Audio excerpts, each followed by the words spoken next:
Hello friends, welcome to my channel solution in your hand. So अभी तक आपने मेरा चैनल को सब्सक्राइब नहीं किया तो please go and subscribe, like करो, अपने दोस्तों के साथ शेयर करो, क्योंकि आने वाला कंटेंट है वो बहुत ही इम्पोर्टेंट रहने वाला है आपको स्टडी के related. So please go and subscribe my channel. तो अभी तक आपने पहले वाले वीडियोस नहीं देखे होंगे तो प्लीज़ जाकर वो पहले देखिए। हमने अब सिलेबस डिस्कस किया है, मार्किंग स्कीम डिस्कस की है और फर्स्ट चैप्टर है वो स्टार्ट कर दिया है। ठीक है, तो हमने लास्ट वीडियो में क्या किए हैं तो न्यूमेरिकल्स देखे हैं और एक न्यूमेरिकल मैंने आपको होमवर्क के लिए दिया था एज अ होमवर्क। प्लीज़ आप उसके जो आंसर्स है वो पोस्ट करिए कमेंट बॉक्स में, ताकि मुझे पता चले कि आपने सही सॉल्व किया है या नहीं, और मैं आपको रिप्लाई बैक कर कमेंट में आंसर उसका करेक्ट पोस्ट करूँगी। ठीक है, तो अभी शुरू करते हैं अगले एक पॉइंट में। तो आज के वीडियो में हम देखेंगे एक इम्पॉर्टेंट बट स्मॉल पॉइंट है, उसका है वो है इलेक्ट्रिकल एंड मैग्नेटिक सर्किट में डिफरेंस क्या रहता है, वो अभी हम देखेंगे। तो शुरू करते हैं। तो इलेक्ट्रिकल सर्किट में फर्स्ट पॉइंट होगा वो होता है it is a closed path through which electrical current flows. ये क्लोज पाथ होता है और इसमें करंट, इलेक्ट्रिकल करंट होता है वो फ्लो करता है। एंड मैग्नेटिक सर्किट में क्या होता है, it is a closed path through which the magnetic flux phi flows. तो मैग्नेटिक फ्लक्स क्या होता है, फाई, वो मैंने importance terms related to the magnetism इसमें पढ़ाया है। अभी तक आपने नहीं देखा होगा तो प्लीज़ जाकर देखिए। तो driving force is electromotive force, that is EMF measured in volts. अभी मैग्नेटिक सर्किट में जो होता है वो होता है driving force is magnetomotive force, that is MMF, and it is measured in ampere turns. Then next देखेंगे तो थर्ड पॉइंट है opposition to current is resistance, and यहाँ पे अपोजिशन टू फ्लक्स होता है वो है reluctance. It is also denoted by the R। यहाँ पे जो इम्पोर्टेंट रूल है Ohm's law, that is I is equal to V divide by R। तो I is equal to I मतलब current, V is equal to voltage divide by R मतलब resistance होता है।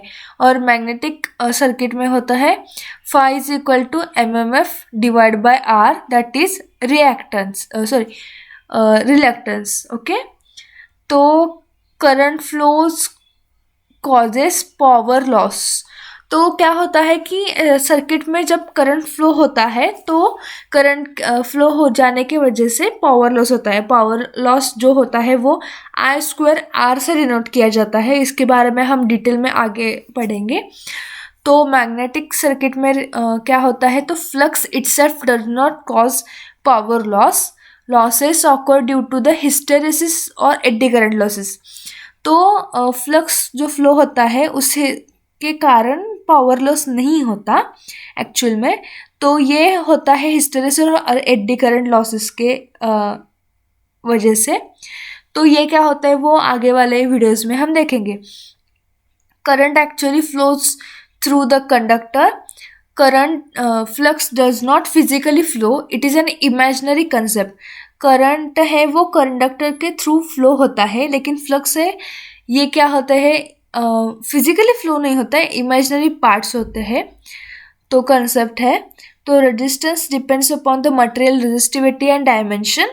और रेजिस्टिविटी होती है वो मटेरियल के ऊपर डिपेंड होती है, डायमेंशन के ऊपर डिपेंड होती है। तो आपको पता होगा एक formula, that is R is equal to ρL/A, that is the length and area. तो डायमेंशन के ऊपर उसका जो मटेरियल होगा विच टाइप का होगा उसके हिसाब से उसकी रेजिस्टिविटी डिपेंड होती है। और reluctance depends upon the permeability and dimension of the magnetic material, मतलब उसका डायमेंशन शेप क्या है वो, और परमेबिलिटी क्या होती है ये मैंने लास्ट पिछले वीडियोस में पढ़ाया है। That is absolute permeability, relative permeability क्या होती है वो उसके हिसाब से रिलेक्टेंस डिपेंड होता है। तो इसका यूनिट जो करंट का होता है वो एम्पियर है और फ्लक्स का यूनिट होता है वो है weber. Circuit uses conductor like copper और एल्यूमिनियम, इसके हिसाब ये मटेरियल यूज़ करके सर्किट डिज़ाइन किया जाता है। और मैग्नेटिक मटेरियल जो यूज़ करते हैं वो आयरन, स्टील, ये सब कुछ होते हैं। तो ये रहा इसका इलेक्ट्रिकल सर्किट और मैग्नेटिक सर्किट का डिफरेंस जो होता है वो।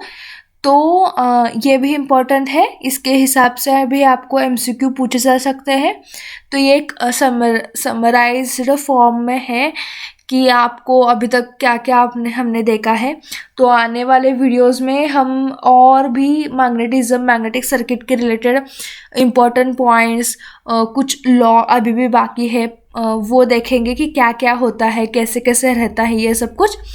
तो प्लीज़ सब्सक्राइब माय चैनल।